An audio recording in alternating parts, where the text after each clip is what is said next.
but there's nothing dirty going on. Dolly Parton as the Madam, leading her singing and dancing hookers in The Best Little Whorehouse in Texas.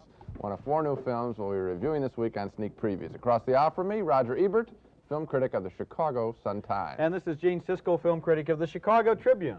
How can you screw up a movie version of a decent Broadway musical that stars 2 of the most likable performers on the American entertainment scene?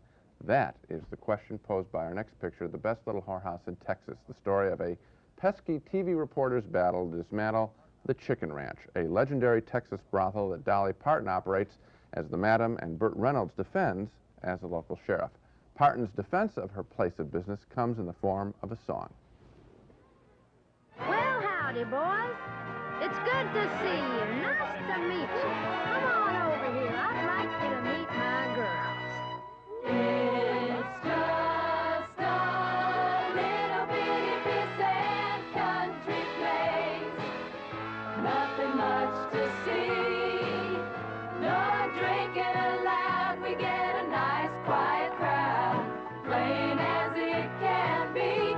It's just a really fun old-time country place. Nothing too high tone. Just lots of goodwill and maybe one small thrill. But there's nothing dirty going on. It's just a little bitty pissant country place. Nothing much to see.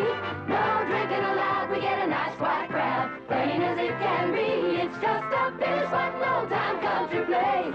Nothing too high tone. Just lots of goodwill and maybe one small thrill. Just lots of goodwill and maybe one small thrill. Just lots of goodwill and maybe one small thrill. But there's nothing dirty going on.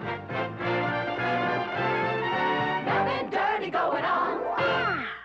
She's right in a way. We don't ever see anything dirty going on in this movie. In fact, the only slightly dirty fun comes in the film's only delightful scene where Dolly buys Bert some skimpy black underwear. That scene is what is right with this movie. Unfortunately, it's one of the few scenes between these 2 actors that is any fun. Much more time is spent defending the Chicken Ranch, as in this scene where Sheriff Reynolds complains to the governor of Texas, Charles Durning, that the Chicken Ranch deserves to live.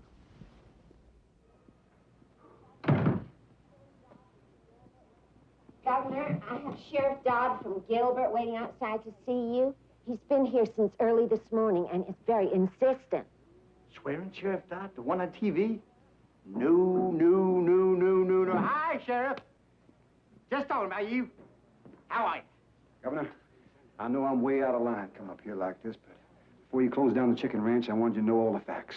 Well, I haven't made that decision yet. Oh, good. My agent's still working on that. Well, the Chicken Ranch has been in my county since before I was born.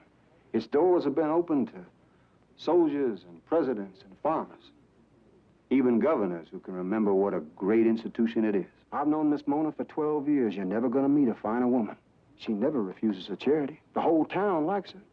Hospital fund, new swimming pool, even the little leaguers. She bought them uniforms so they wouldn't have to play in their overalls. Well, I wasn't aware of her civic generosity. Those girls out there have never caused any trouble to anybody. They're healthy, tax-paying, law-abiding citizens who supply a demand and provide an economic asset to the community. Whew. Yeah, Earl. You ever think about running for office? Huh? Why, I swear, you make that whorehouse sound like a damn non-profit recreational facility. I'm sort of glad we picked those 2 scenes because, oddly enough, those 2 scenes sum up the movie. You didn't see Dolly and Bert together in either of those scenes, and they don't have much of a relationship in this film. Also, the songs aren't particularly memorable. Instead of what is really sticking out as I watch this picture, the foul language, occasional glimpses of nudity, some embarrassing barnyard humor. The Best Little Whorehouse in Texas is sort of a disappointment. I was disappointed. I loved Dolly Parton. I thought she was so great in 9 to 5. I She agree. had such exuberance and cheerfulness. Burt Reynolds is a great entertainer.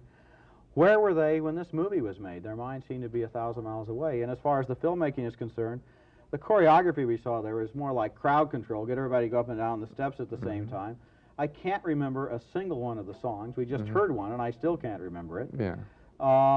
This movie just misfires. It's just not the movie it should have been. And I don't understand it. When I saw the play, and I thought it was kind of cute on Broadway.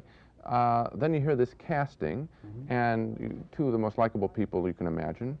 I don't know what happened. I don't know why they didn't give more scenes of the two of them cutting up and having fun in the bedroom. Well, instead, I think they felt they were so obliged to defend this notion that they're going to make a movie about a whorehouse and the word whorehouse that the heart of the film, that their relationship just was forgotten. The basic change between Broadway and the movie is that there is a relationship between the sheriff and the madam, and it's a love relationship between contemporaries. Right. So they make that change, and they don't give you the love relationship. Dolly and Bert have one big scene where they sit under the stars and talk about shooting stars, and how she wanted to be a ballerina. You know, I wanted to see them, you know, what's the line? Kiss is one. What's the line from On the Golden Pond, though? Suck face, you know. There'd been a little more suck face in this movie. That would have... I think you mean kiss, right? Fine, whatever. Okay. We're back in agreement, though, on The Best Little Whorehouse in Texas, the disappointing musical with Burt Reynolds and Dolly Parton. Not much of a relationship between them in this picture, just a lot of vulgar hee-haw jokes.